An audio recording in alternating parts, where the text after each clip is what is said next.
Det er tredje gang, jeg har fornøjelsen af at komme her og sige tak. Nu vil jeg prøve at følge det her manuskript, jeg har fået.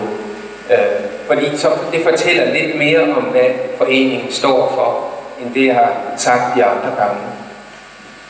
Vi er medlem af foreningen, fordi Asbjørn han fik knoglekræft, da han var 6 år gammel.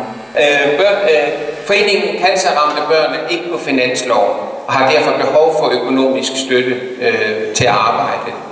Foreningen har ca. 60 arrangementer om året, der støtter familier og børn og de unge mennesker. Det er weekender for raske søskende, weekendture for cancerramte teenager, foredragsaftener, socialrådgiverbistand, sovegruppe for dem, der har mistet deres børn, og ophold i sommerhuse rundt om i Danmark. Foreningen får midler til drift fra tips og lotto og lidt fra kræftens bekæmpelse. Så det I samler ind, det går udelukkende til de arrangementer, som foreningen afholder. Så jeg er rigtig glad for det store beløb, I har klaret at samle ind. Og det foregår jo flere steder rundt om i Danmark.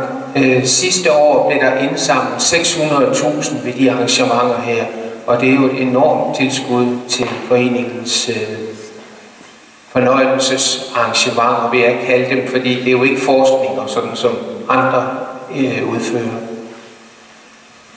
Tusind tak, og jeg håber at kunne møde op næste år til et tilsvarende arrangement, hvor det er simpelthen en fornøjelse at komme her. Der er så meget glæde her.